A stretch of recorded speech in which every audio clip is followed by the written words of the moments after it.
And now, Pujya Atman Sri Swami Jyotirmayananda commences tonight's satsang with a Sanskrit peace chant.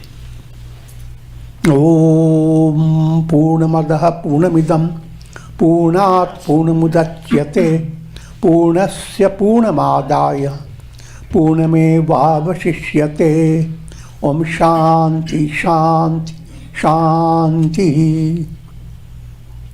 We begin with mystic song by Sri Swami Lalitananda, played and sung by Sri Swami Umananda and Rajneesh.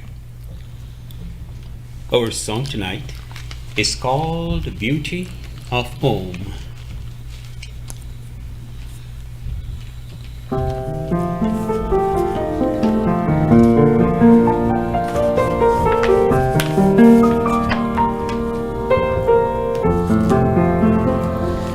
In the pine trees, the autumn breeze is sighing and whispering,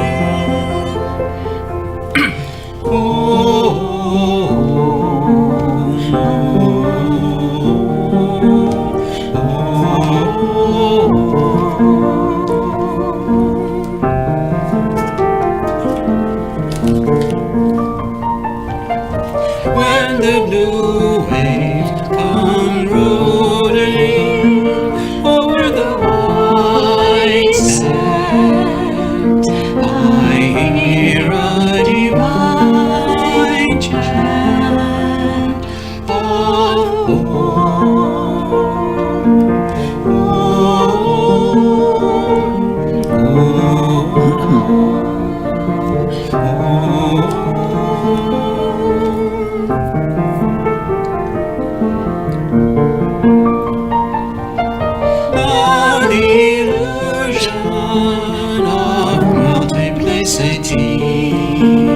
has faded like vapor in the sun, and the open sky smiles with a secret sound of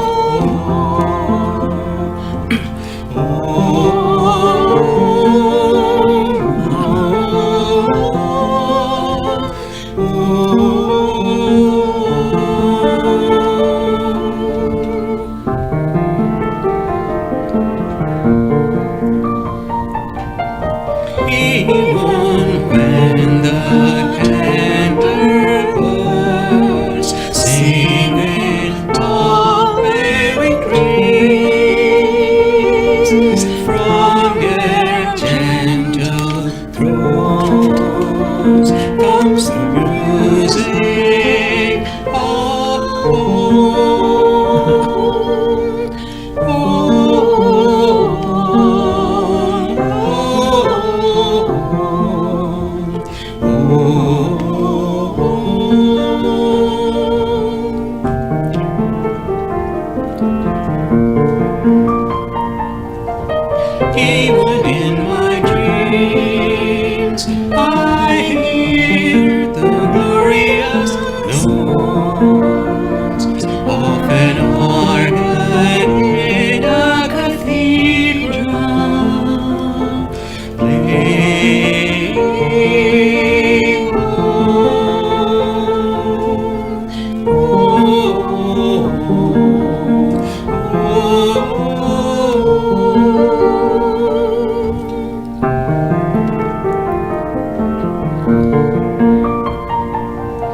Sometimes the storms stay high in the green mountains. The thunder rumbles with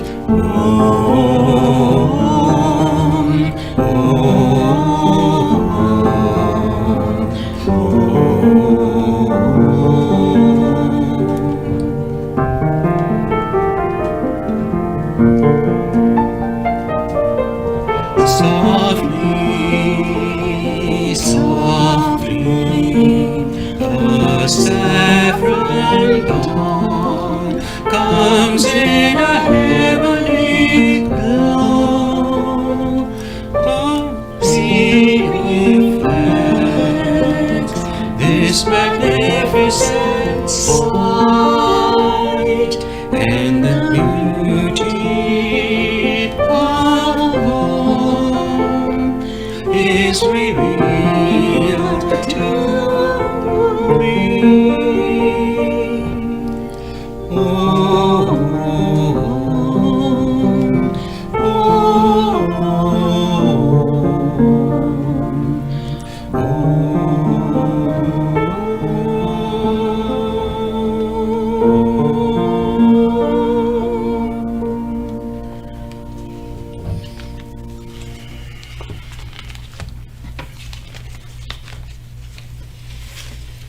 we are recording from the ashram of our revered Guru, Pujya Atman Sri Swami Jyotirmayananda in Miami, Florida. Today is September the 27th, 2020, Sunday evening, and tonight Swamiji will be lecturing on the Srimad Bhagavad Gita. This is series 2018, class number 93. And now Pujya Atman Sri Swami Jyotirmayananda.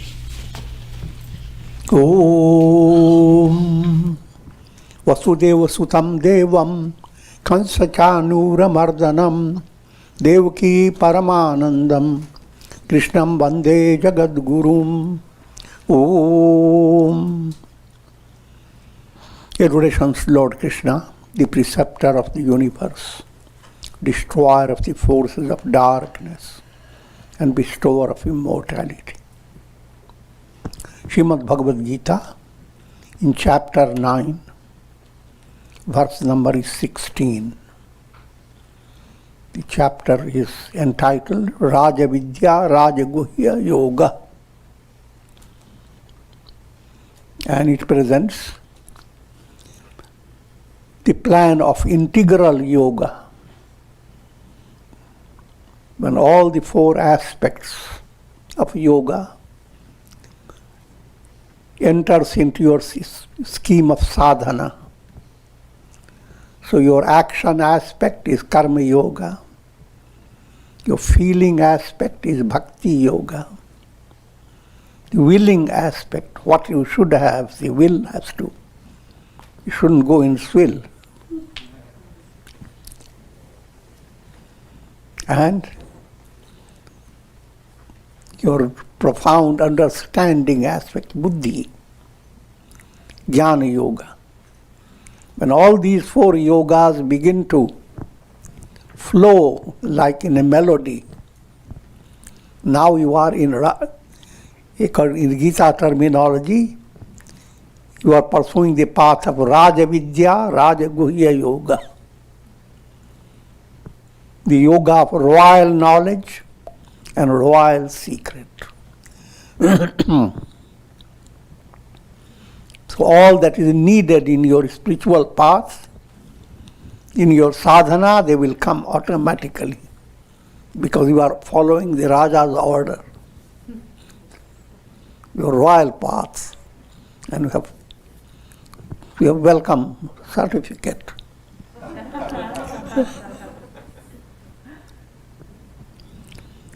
Gatir Bharta Prabhu Sakshi Nivasah Sharanam Suhrit Prabhavah Pralayah Sthanam Nidhanam Bijam Abhyayam. How much has been condensed in these two lines. Now what we are being presented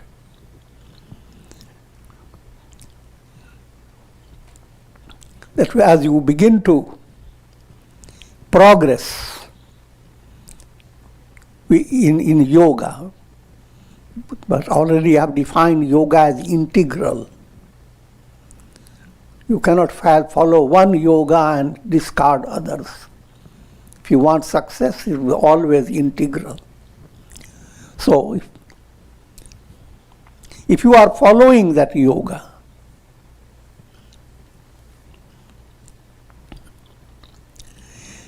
you will not stay individualized. You will not stay yourself in a jiva state, a soul that is constantly moving from one body to another. That soul and its predicament, the soul is always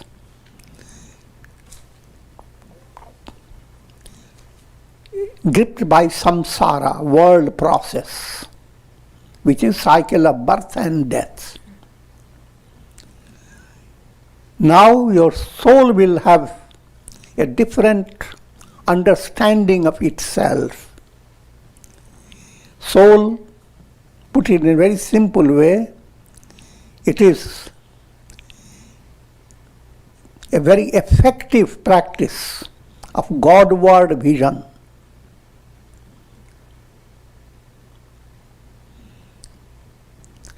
In the early stage, you are a reflected sun in a jar of water,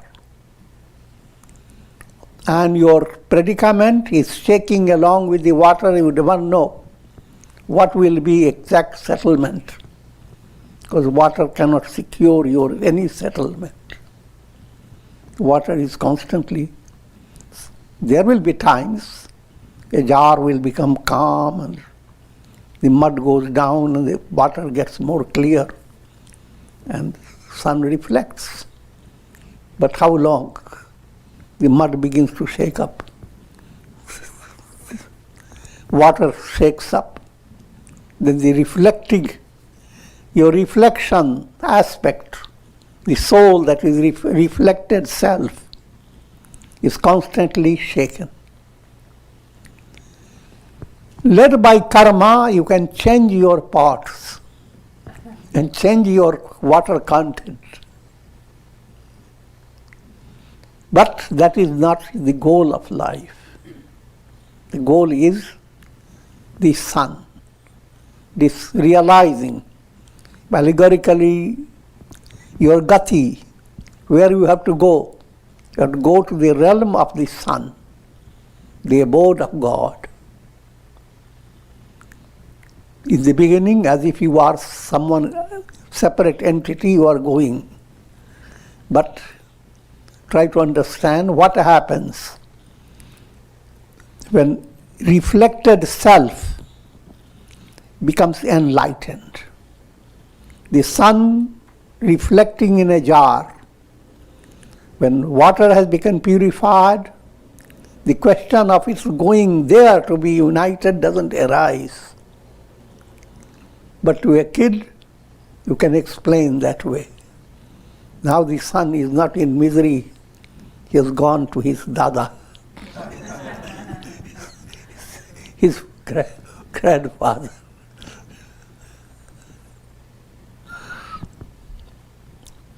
Now that Godward movement, how does it appear? How do you experience it? That's a profound movement that shakes up your three lokas. First loka is your practical world. How do you deal with practical world? Handle practical problems, etc. Secondly, how you deal with your heart, with lots of feelings. Whom do you love? Where is the love? What can you secure to keep your heart warm and comfortable? And then the third loka, your understanding, the intellect level. what should you know and what you are not knowing, who is hiding secrets from you.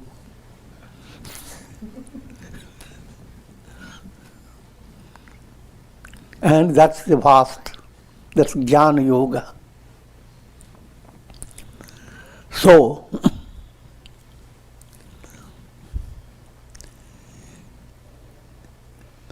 if you become deeply involved in the practice of integral yoga and you begin to progress, allegorically you are ascending or soaring towards God. But soaring towards God is a revelation that I am that. Aham Brahmasmi. From the state Aham Jivasmi. I am Jiva. Aham Brahmasmi. So between these two there is a big process. The entire process is allegorical. It doesn't require a space, movement in space, but movement in your awakening.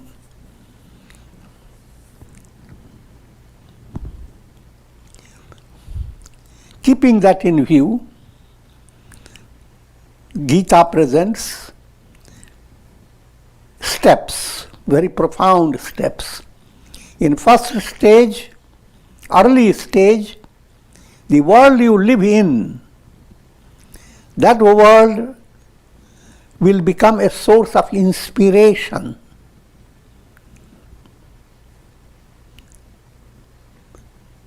So therefore, Gita introduces Vibhuti Yoga, the yoga of divine glories. Now you begin to live, you glorify God in your own personality. And you look at the world, and the world is glorifying more than your tongue can do.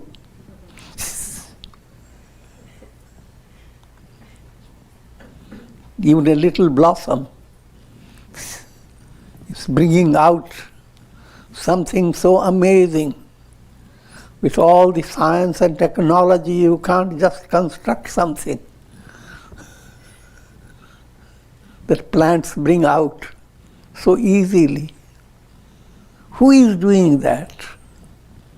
So when scientists does that, people become so stirred up. But allow your mind to develop a little more extension and expansion. The world is full of inspiration and a constant source of profound satsanga. Of course, that's the purpose of satsanga.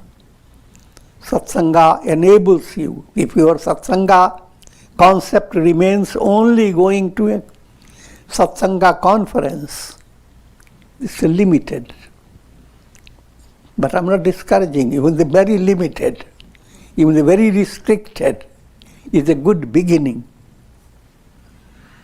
But how do you know that you are succeeding in satsanga? When you become yourself a basis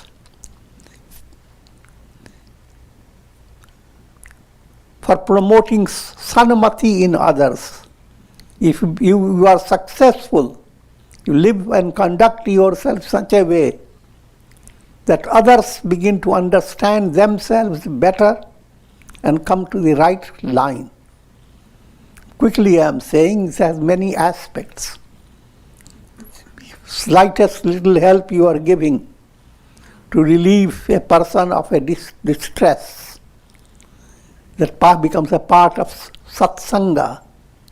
You are allowing divine quality to enter. When compassion sits in your heart, it's a source of tremendous satsanga. When humility enters, that changes your mind in a very profound way for the better. So, I'm leaning towards suddenly going into a very high level. But come back to the practical level. That should be your mental attitude. Hungry for having more and more satsanga and sharing it with others. And when you are looking at the world around you, the world should not pour into your mind all things that are just presented by TV and news. Not this news media, but the divine news. Let the divine news break.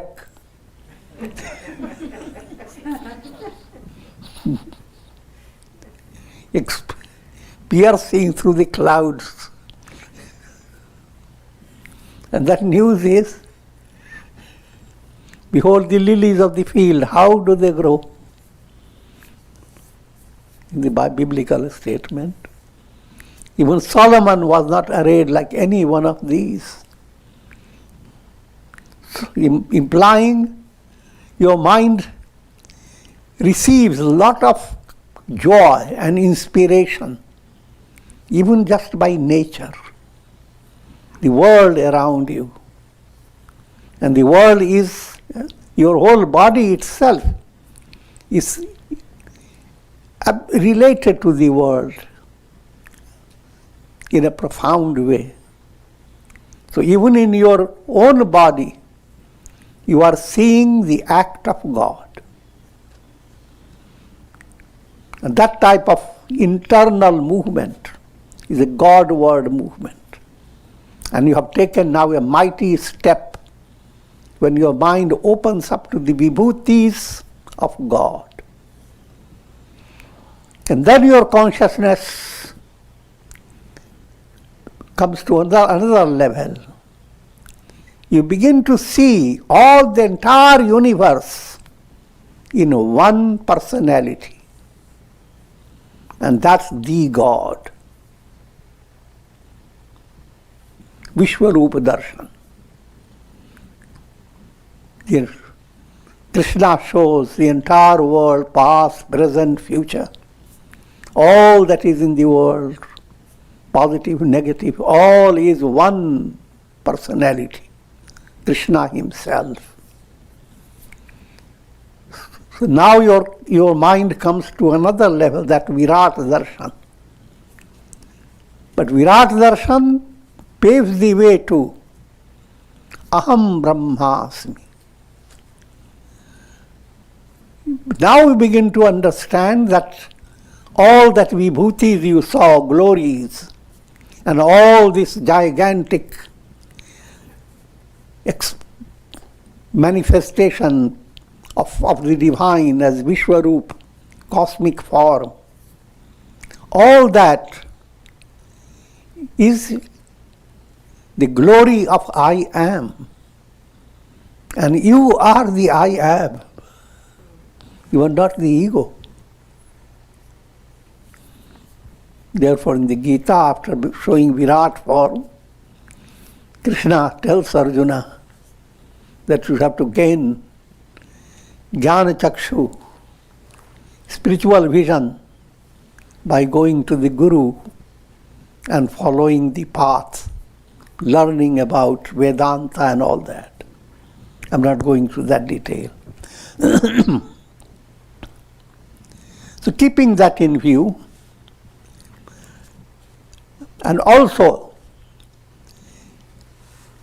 this prepares your mind for practicing affirmation. Because that's the purpose. When you practice meditation, you are calming your mind. You are bringing to your mind a vision of the goal. But that vision is not one word statement. It has manifold implications, like the sun begins to shine, but it has countless rays that arise out of it.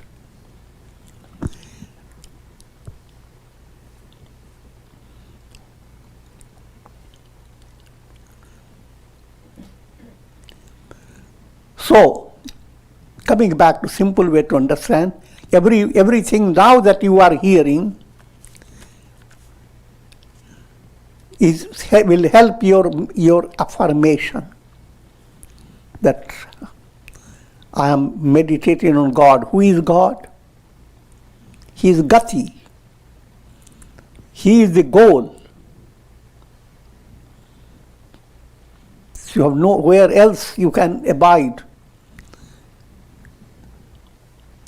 Bharta. He is your beloved sustainer. In Hindu families, husbands call Bhartar. The word Bharta.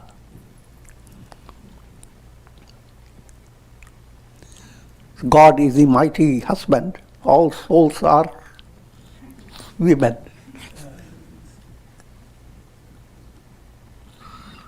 So, from your soul basis, who is most beloved, in whose support you will feel absolutely, eternally relaxed and joyous, in whose boundless love you want to be enfolded. That's Prabhu, that's Bharta. He is also known as Prabhu. Prabha is light. He is that type of a Lord, beloved Lord. Any relation with him is like opening the window to the sunlight. He brings the dawn.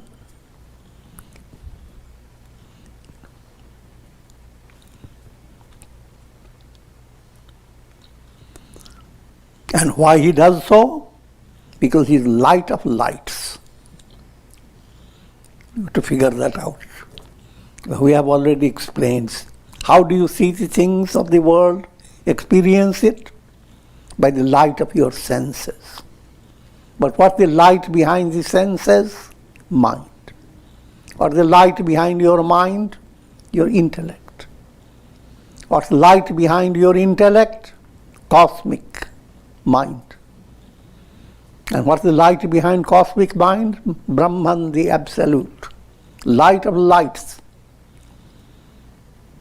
So, that revelation as it progresses in your personality, that understanding that you must follow the path of light to discover I am light of lights.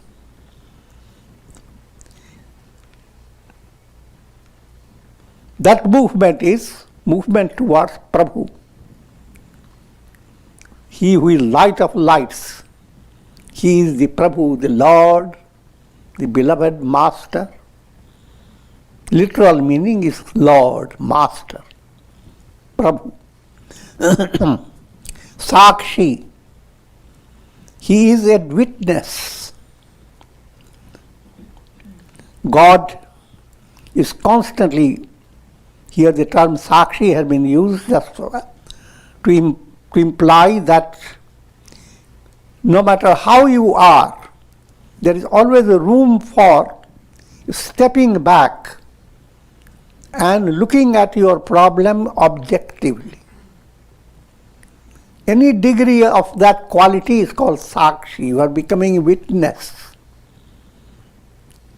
As you practice that witnessing aspect, now you are in a better position to resolve your problem, find the cause, and adopt the right method.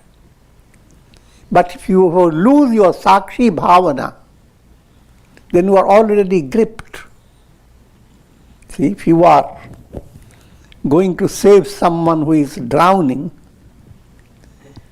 in a pool or in a lake. And you can save the person only if your head is above the water. If your head also goes on sinking, then you figure that out. So, and the climax of the Sakshi movement is the understanding that God is absolutely untouched. The sun is the Sakshi, witness of all illuminations, countless illuminations. And every illumination has a story behind it. But sun is only witness. But God is a special witness. Elsewhere in the Gita, you will find Upadrashtanumantacha. He is an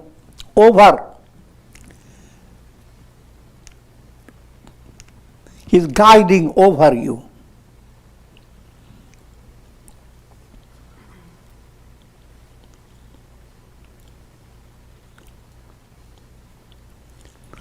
Nivasa, another word. Nivas means home. Brahma Nivas. Ananda Nivas. Another word we use, Niket, Ananda Niket. Nivas is synonym of Niket, which means home, abode. I don't have to explain. All your worldly abodes are not real abode. Not even your body is your abode. But Brahman, that's the absolute abode. The revelation, I am Brahman. So when you are turning your attention to God, you start developing that type of love. That, oh God, may I be with you for eternity. You are my abode. Without you I can't live. This again is a step before. The highest step, there is nothing but one absolute, Aham Brahmasmi. But these steps are brought out in the Gita in a very profound way.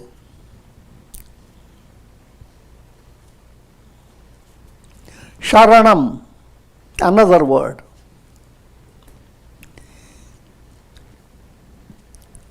Who is there who can give you refuge when you are under big problems and big troubles? Look around you, seek some people's help. But there comes a time there is no help can you get from anywhere that you know of. Then therefore, surrender to God. Sharanam, take refuge in God.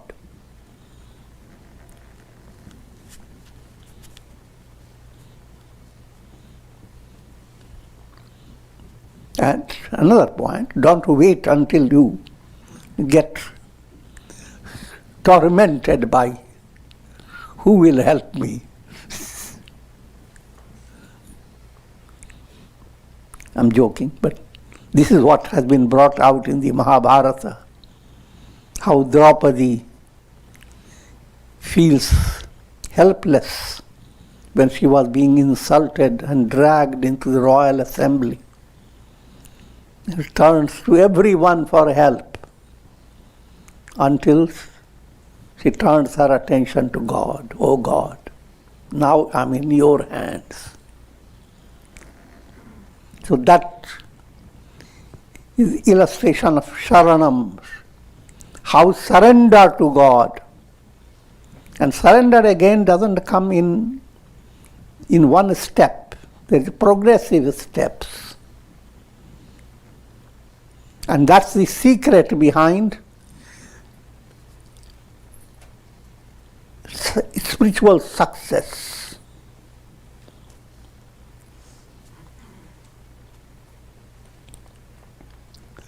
Next, suhrit.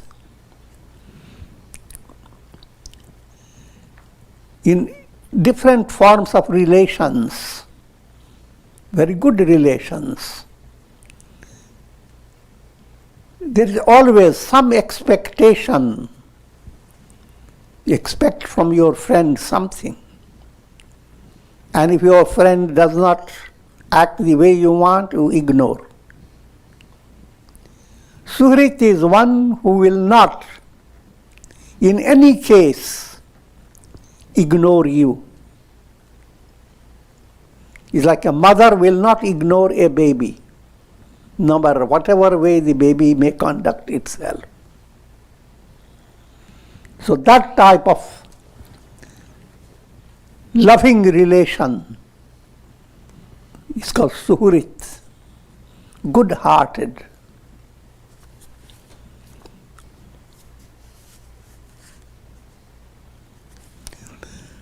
Prabhava. And God is the source of this entire universe. The entire world, universe has arisen out of God. Pralaya. And into God, all this world dissolves.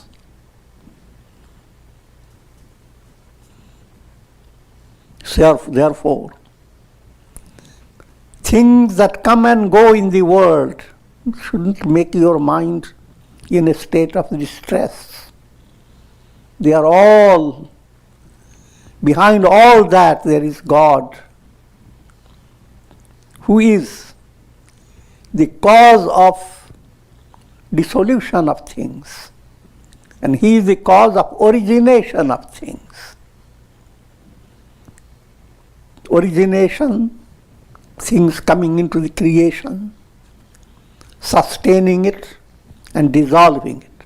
All three processes. Who is doing that?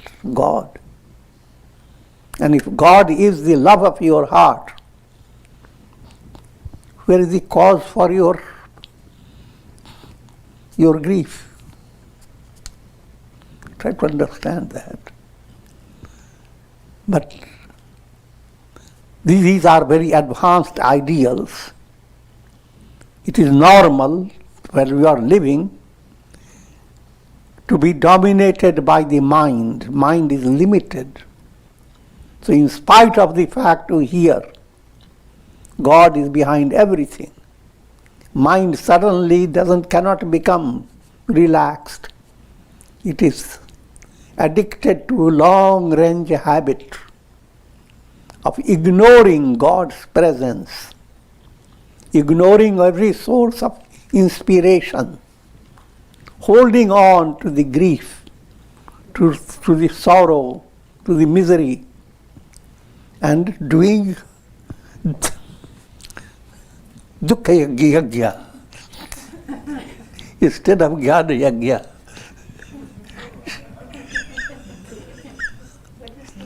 Dukh,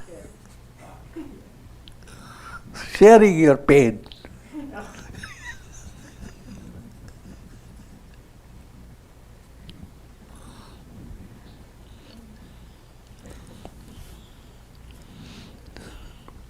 So in brief, when things come up and in creation, allow your mind to be calm and relaxed. It's the glory of God. Things are driven away by hurricane and brought into dissolution. Remember, even in hurricane, cane is coming from a Lord Hari Hari.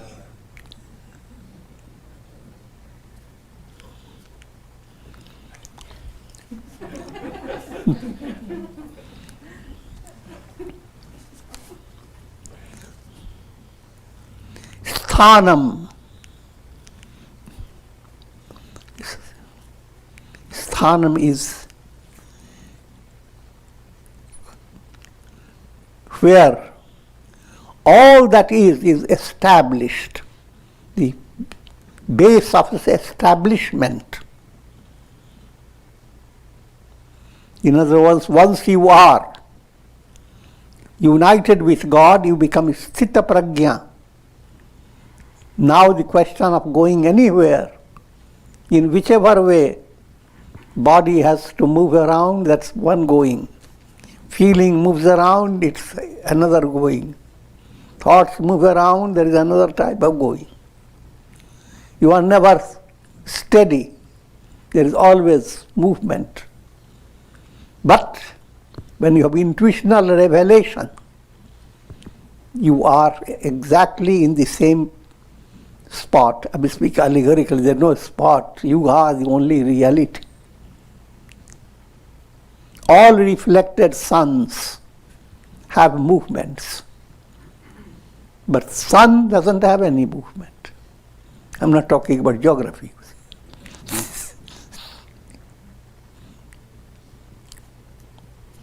The sun is rooted in its own sthita prajna, and that is the goal of every soul.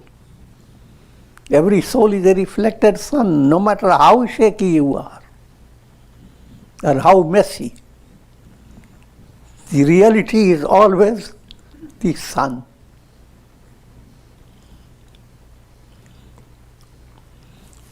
Nidhanam. Nidhanam is a treasure house. A Godward mind finds pearls of thoughts and pearls of wisdom and inspiration countlessly. It's a big storehouse. It's a treasure house. That also is allegorical. Any inspiration or divine virtue that you gain, God is like the ocean of those virtues.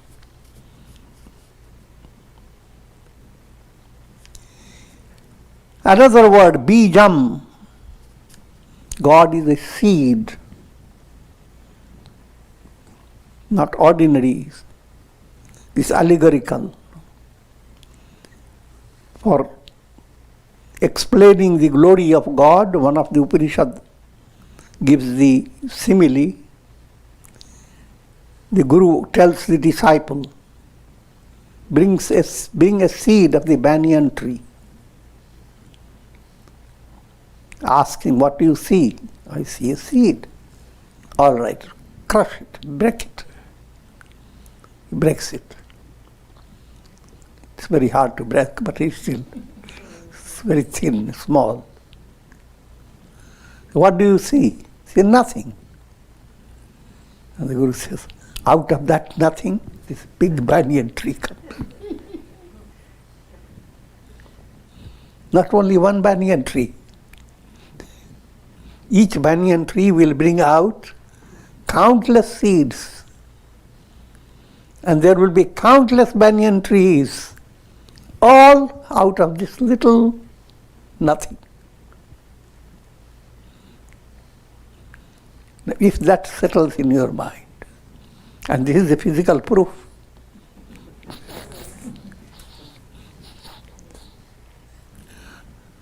Now you can allow your intellect to understand the entire universe has proceeded out of Brahman.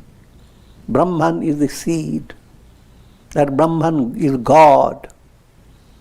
And in Godward movement, you are going to be identified, united with God.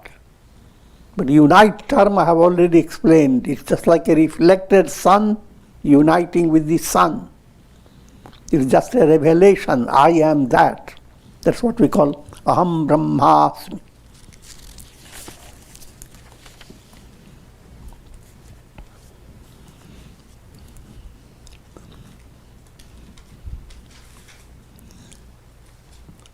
Nineteenth verse.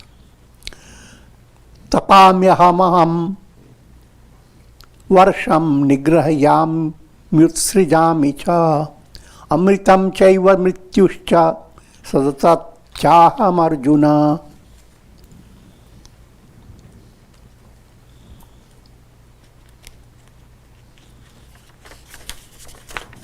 I am the ultimate goal.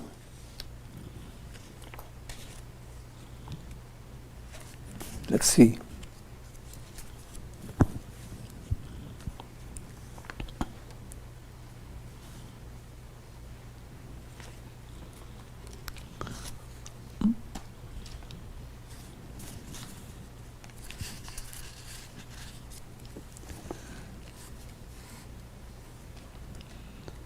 Five great glories have been brought into this verse. It is I who bestow heat in the form of the sun. I who withholds or sends forth the rains. I am immortality. I am death. I am existence as well as non-existence. Try to understand now.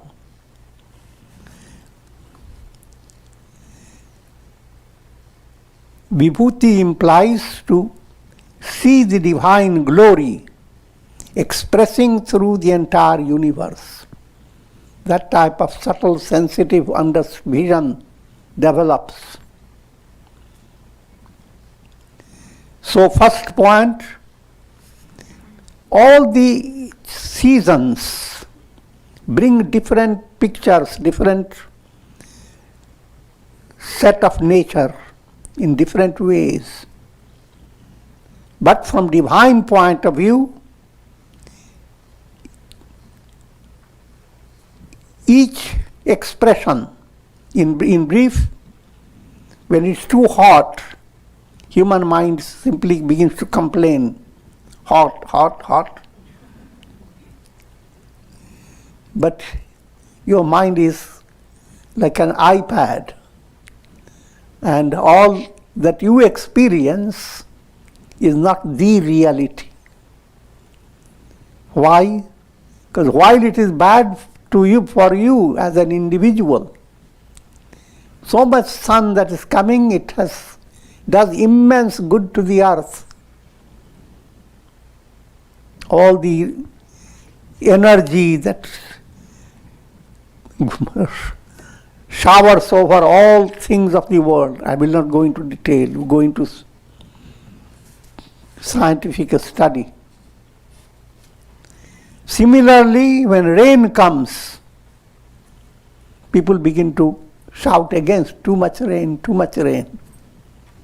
But the trees are dancing while you are shouting.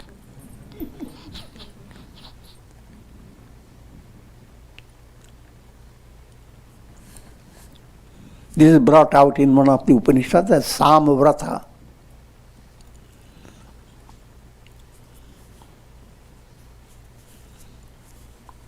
Tapantam na ninjet tadvratam. If it's too hot, don't condemn it. That should be your vrata. Varshantam na ninjet. If it rains too much, don't condemn it. Ritun na nindet. Seasons change, don't complain. But these are all allegorical terms implying different changes occur in your life. Sometimes it's changes that are just like a lot of heat you have to bear with. Changes like a lot of cold you have to bear with. But while all these problems and the challenges come in your life, a deeper understanding, you are the sun, not a reflected sun. That deep understanding should calm you down, should at least make you patient. Even this will pass away. And nothing of this can ever destroy you. So there is always in the core of your heart an absolute security.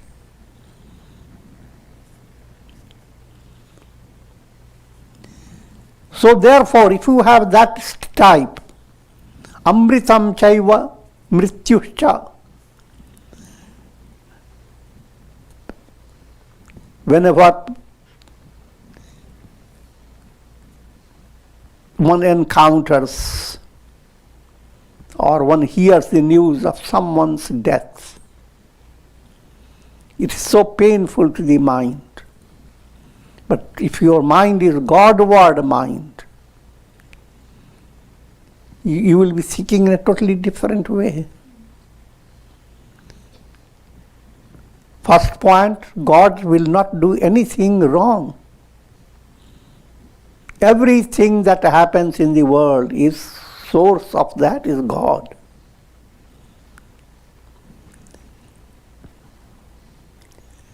And therefore, soul is being led to a profounder state.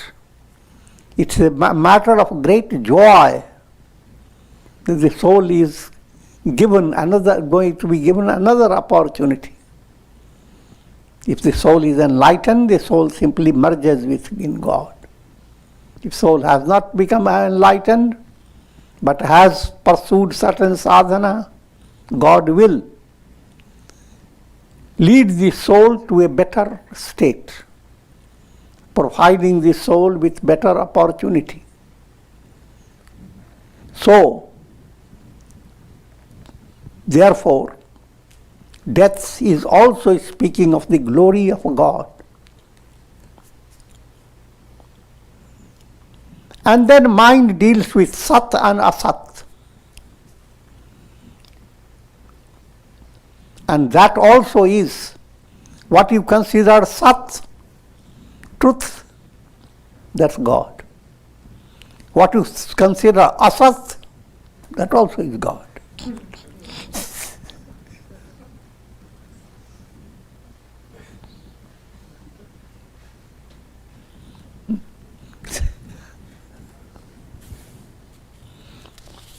If you are watching a cinema show, what you consider a joyous scene, that's the screen.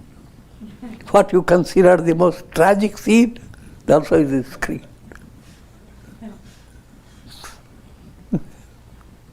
And the screen shouts, I am.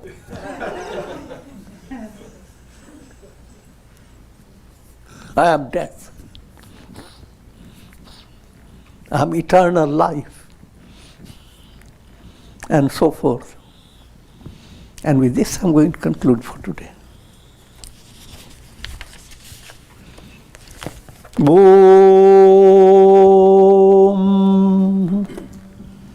Ram Ram Ram Ram Ram Ram Ram Ram Om Namah Shivaya Om Namah Shivaya Om Namah Shivaya Om.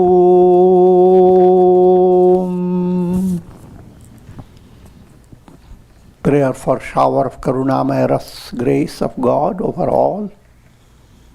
And may your heart open up to the glory of God. And God is in your heart.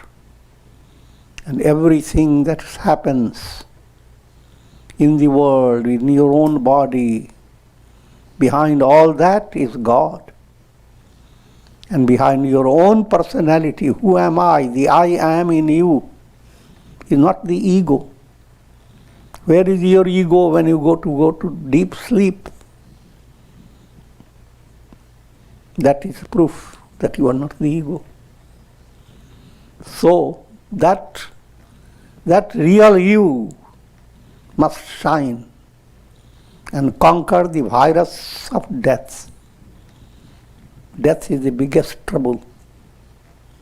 Om Trayambakam Yajamahe Sugandhim Pushti Vardhanam Urvarukmuva Bandhanan Mrityor Mukshyamamritat Om Sarve Bhavantu Sukhina Sarve Santu Niramaya Sarve Bhadrani Pashyantu Ma Kashchid Dukha Bhag Bhavet asato ma sadgamaya, tamaso ma jyotirgamaya, mrityor ma mritam gamaya, om purnamada purnamidam, purnat purnamudachyate, purnasya purnamadaya, purnamevavashishyate, om shanti shanti shanti.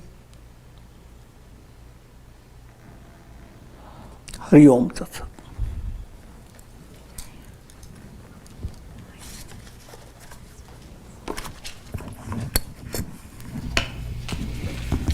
Are there any questions for Swamiji? Please raise your hand if so. Mahabir.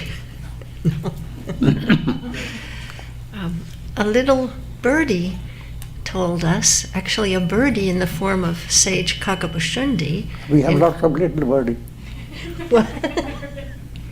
In our ashram, there are birds like small birdie.